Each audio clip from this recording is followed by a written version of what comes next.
Hello, my name is Ian Gudmundsson, and I'll be telling you a little bit about efficient off-policy meta reinforcement learning, and doing so using what are called probabilistic context variables. So let's start off by sort of dissecting this a little bit, starting off with both a recap and some terminology. So the difference between on-policy and off-policy learning. On-policy learning is where we have a reinforcement learning system which only has one policy that is used throughout the system to both explore and select actions. So the problem with this sort of method is that this will not converge on a completely optimal solution, because the single policy has to cover both exploration and exploitation, which means that there's always going to be some randomness that's going to prevent it from getting the best solution. The good thing about this is that it is less computationally expensive, so the operations that it performs aren't quite as heavy. Now, in contrast, off-policy learning is where we have a reinforcement learning system which has two different policies. So one of the policies is for exploring, and the other is for action selection. So, for example, here we have a behavior policy which is in charge of exploration, and it informs the target policy as to which actions are the optimal actions to take. The problem with this specific method is that it is a bit expensive computationally speaking. So it's each operation is a bit trickier to actually calculate, and the method itself can become a bit more complicated just due to having to handle two different policies at the same time. The upsides about it, though, are that it achieves a better solution, a more optimal solution than an on-policy learning system would, and it usually does so with fewer samples, which is usually the limiting factor in most of these cases. So, an example of an on-policy method would be epsilon-greedy solutions, where you have basically the same policy handles both the exploration and the exploitation. And then an example of off-policy learning would be, for example, the soft actor critic, where we have those two different policies.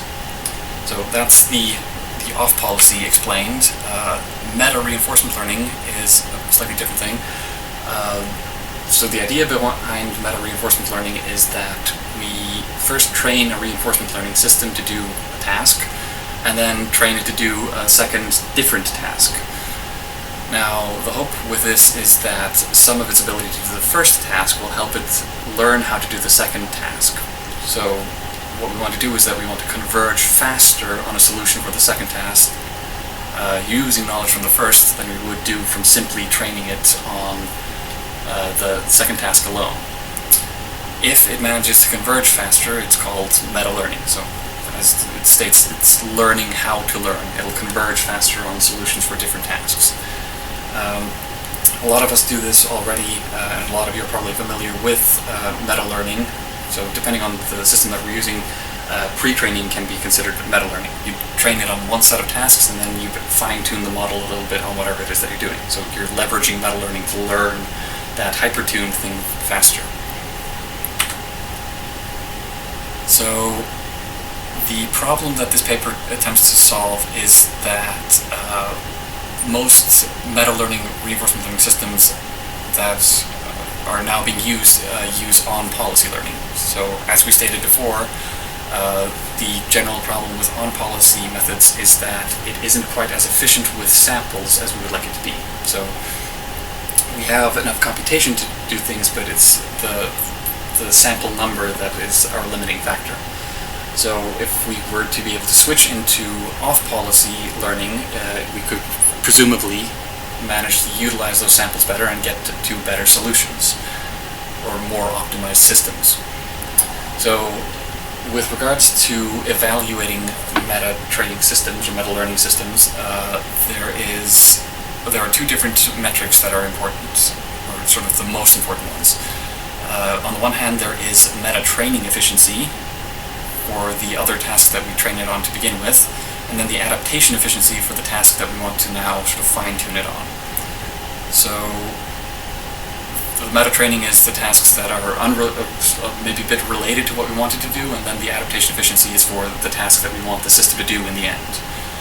Ideally, both of these efficiencies should be good, and so basically what we want to do is that we want few-shot learning with regard to meta-training and also with regards to adaptation. So most current off-policy methods would use off-policy during training and then on-policy during inference. So we would train the system with both policies, the exploration policy and then the exploitation policy, and then when it comes to our new task, we simply switch off the behavior policy, or the one that does the exploration, and let the optimal policy do its thing, basically, and select the optimal actions. The problem with this is that using that optimal policy might lead to overfitting, because it's trained on a set of data, and then we have no guarantee that the data now coming in for this new task is similar enough that it is the optimal solution. So yeah, the problem with off-policy in general is that it can lead to overfitting. So the authors of this paper looked at these problems and sort of considered how the current solutions can be improved and how we can use off-policy learning in these situations, and they propose a system which they call Probabilistic Embeddings for Actor-Critic Reinforcement Learning, or PEARL for short. Now, if we look a little bit at what the PEARL method is, it's basically two things that are being used. So, just to see a little bit about the environment that we're in with this method, we have a set of tasks, T, and each of which consists of an initial state distribution, initial transition distribution, and initial reward function, much like we've seen in a lot of our assignments. So, using these, we want to create what are called contexts. So, each sample from one of these tasks is a tuple referred to as context, which is a tuple of the current state, the action that is taken, the reward gained from taking that action, and the next state.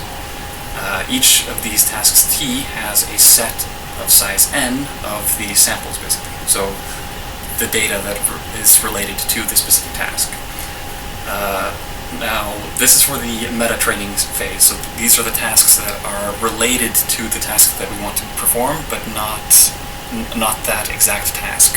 So this is the stuff that we want to meta-learn from, basically.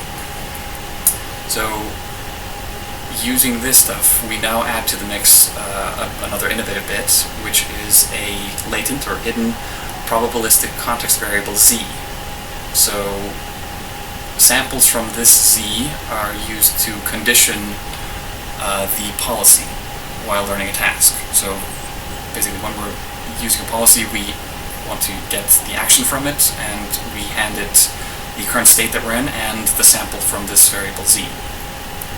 So basically, what we're trying to do is that we're trying to make z handle learning the sort of meta-learning characteristics of the task that we're using. So we basically pair these two up, soft actor-critic method and this z variable, so that the soft actor-critic basically handles the learning of each task at hand and improving the policy, and then z is sort of responsible for meta-learning, trying to learn how best to learn new methods. So we're kind of disentangling it in one way.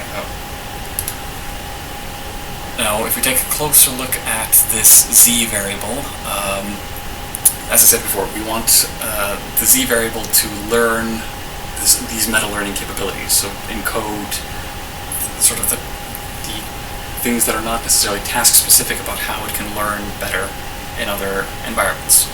So the question now with z becomes how do we ensure that z captures these meta-learning properties and does not capture any other dependencies. So we don't want it to overfit by encoding things from the context into this z variable. We only want to have those meta-learning abilities. So the way that they do this is that they set up an inference network, which they call Q, which is parameterized, and we basically want to figure out this sample z given context, and it is trained during the meta-training phase to estimate the probability of z given c. the authors basically sidestep the intractability of the initial problem that they have by using the lower bound for optimization. So they use basically a model-free optimization with the evidence lower bound, or the elbow method, which, long story short, they basically transform an intractable problem into a tractable problem using this. And so the final result for the objective of this inference network is the following here. So without going into too much detail about it, the main things that are interesting about it is that basically it learns or it fine-tunes Z to the rewards that are gained from a specific task. And then there is a sort of informational bottleneck that they have here. So this is basically just a KL divergence between the Q of Z given the context from the task T, and then the prior distribution of Z. So basically what this part here is doing is that it is trying to strip out all of the context information from Z. So basically trying to make this function here as close to just the prior of Z as it possibly can, and it tries to make it as similar as it can to the prior here. This is then fine-tuned by using this variable beta here. So it basically, it gets a reward from learning well from the reward of the specific task, and then it also gets a reward from making from stripping all the context information from Z. So that's sort of the main thing about this. Another thing that they do, just sort of glossing over it, is that they use Gaussian factors to lessen the impact of context size and order. So basically they make the inference network permutation invariant. So this just further makes it less reliant on the context information itself and encodes a more cleaner version of C. So basically this here is equivalent to Gaussian factors Z given Cn. Now this is, basically the task that we are solving with Z is that we are trying to learn those meta learning capabilities. So variable C can be said to learn the uncertainty of the tasks that it is presented with, a bit similar to the beta functions in Thompson sampling. So Z is kind of trying to figure out what are the optimal strategies, and by using this sampling, and then it hones in on things that make sense, kind of tests out hypotheses, and zeroes in on the best solutions that it can in a probabilistic fashion. The thing is that it is probabilistic, so due to the policy relying on a sample of Z to reach a decision, there is a degree of uncertainty that becomes less and less as the model learns more. So what effect this has is that the initial uncertainty of sampling Z seems to be enough to get the model to explore in the new task, but the uncertainty isn't so much that it prevents optimal convergence. So this is a nice middle ground between the two things that we were considering earlier. So the on-policy, the problem with the on-policy solutions is that they have this stochasticity baked into them, which is too much, so that they never really manage to converge on the 100% optimal solutions.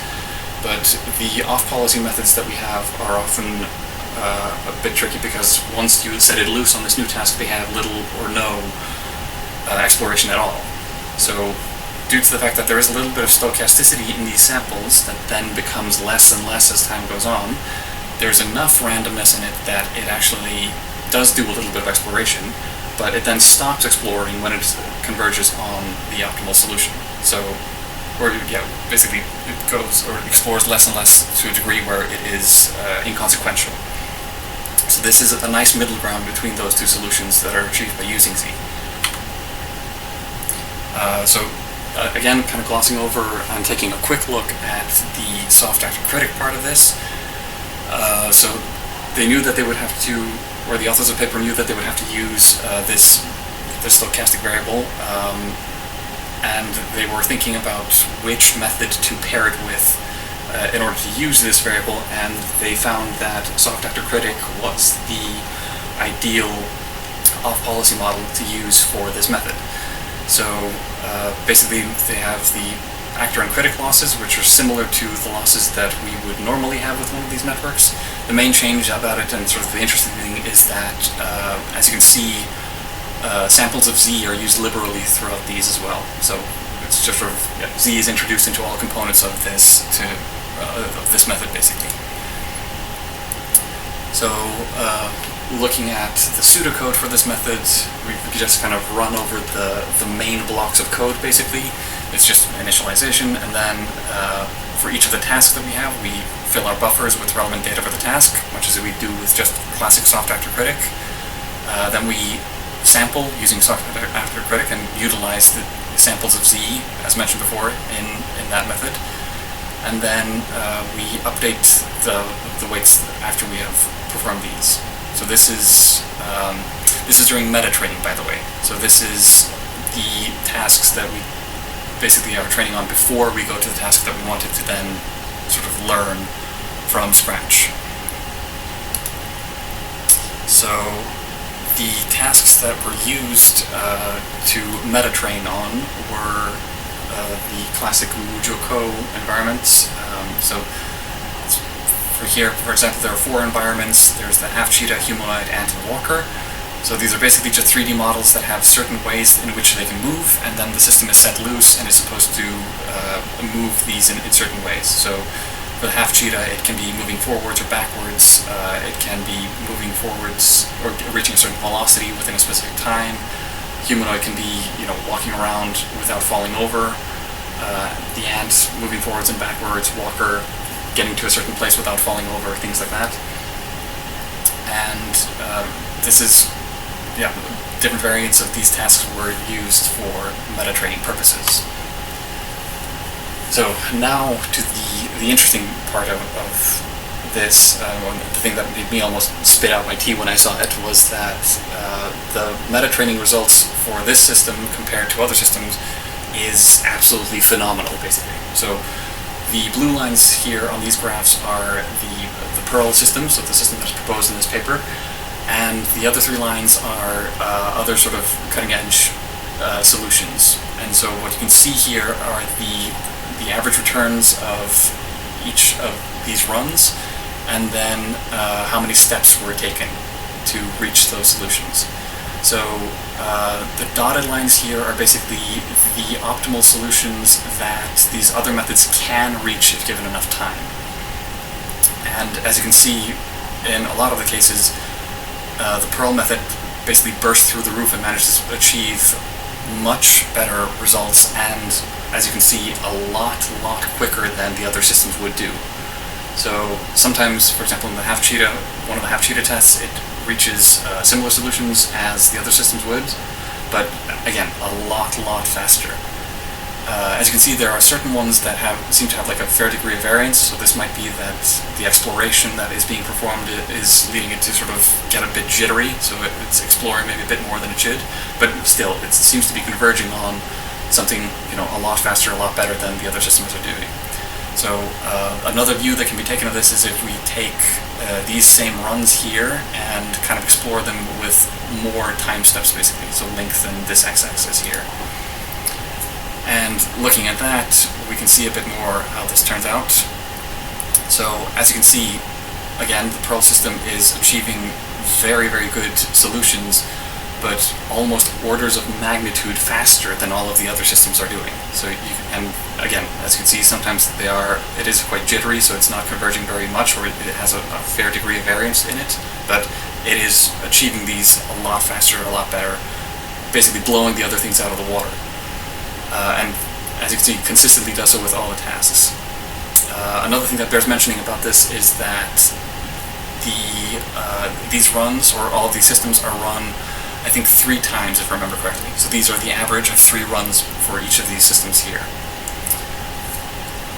So yeah, from what we can see here, it seems to be outperforming everything vastly in the meta training steps. So the pre-training basically of these systems is a lot more sample efficient and does so in a lot fewer steps and achieves better solutions as well. So converges on more optimal solutions, as off-policy solutions should usually do. So the other question that was that needed answering was, can this also approve the adaptation? So not just the meta-training, but also the subsequent task that we want to learn. The authors don't talk way too much about it, but they do give an example of one of these tasks here, where they have one of the Mujo code tests, and they basically instruct the reinforcement system that it has to use the knowledge that it has gained now to try and navigate to a certain point in the space within a certain amount of time. So you can see here that the optimal policy here is given by a darker blue circle. So basically anything that lands within that circle is something that completes the task successfully and manages to get within that space and the allotted time.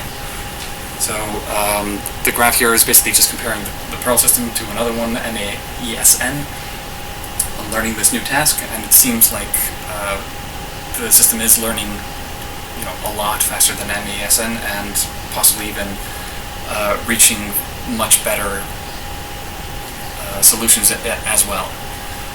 So looking at the top of this graph a little bit here might be a bit more explanatory.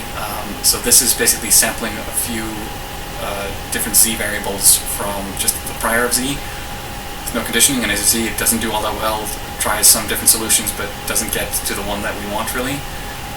Then we give it samples to condition on, so 1 to 10. So that's it's learned a little bit more now and seems to be sort of edging towards the optimal solution. And it actually has one case where it did manage to hit the correct one. And then after 30, it is doing a lot better, and the majority of these solutions are now landing within the optimal solution here. So it's converging quite fast on the optimal solution now. So basically, it seems like the meta-learning has helped it learn this new task a lot faster than it would normally do. So at least from this specific instance here, it seems like it has managed that task as well. So it is adapting faster as well now, having learned certain things from the meta training phase. So what can we gather from what is presented in the paper? It seems to hit the mark completely. So it drastically improves the meta-learning capabilities of the system itself, and basically results in both more or better solutions, more optimal solutions, and does so with a fewer amount of samples. The other thing that it does is that it shows that off-policy methods can be used in these circumstances, and shows a way of how to do so. So it discards the need for on-policy methods, which have been shown to be inferior. Another thing that we won't go into here, but the paper itself shows ablation studies about the benefits of the system, and it shows that their changes are what are improving the system. It's not just some randomness or anything like that. It's concise changes that they have made that are resulting in these performance advantages. So other things that might be worth exploring in the future, sort of related to this, is task diversity. So all the tasks that are used are fairly similar. So it might be interesting to see, okay, what if we meta-train on fairly different types of tasks and see if we can still get some sort of meta-learning advantage? Or what about meta-training on one set of tasks and then having a completely different one that it then has to learn? Like, is there still some meta-learning advantage on tasks that have very little relation to each other? So that's something that might be interesting to see, whether meta-learning is still possible in those cases. So again, another thing that has been mentioned a bit now is that most of the results in this paper are about the meta-learning step. So it would be interesting to see a little bit more about this adaptation efficiency in general. So basically testing it out on learning new tasks, and maybe averaging over certain runs there, seeing how well it performs, seeing if there are any weaknesses. Like, is it good at learning new tasks that have certain characteristics, or is it across the board better in certain things? Like, are there weaknesses in the meta-learning that it's like, can it pick up on everything that it needs to pick up on for new tasks? So checking that out, seeing if there are weaknesses, exposing them, and then figuring out what are the root causes of those are some things that might be interesting. So, but in general, yeah, the paper itself is rock solid and shows a very, very good leap forward in using meta-learning in policy learning. So that's pretty much it. References, or the main ones at least that I read for this here. Thank you very much for listening.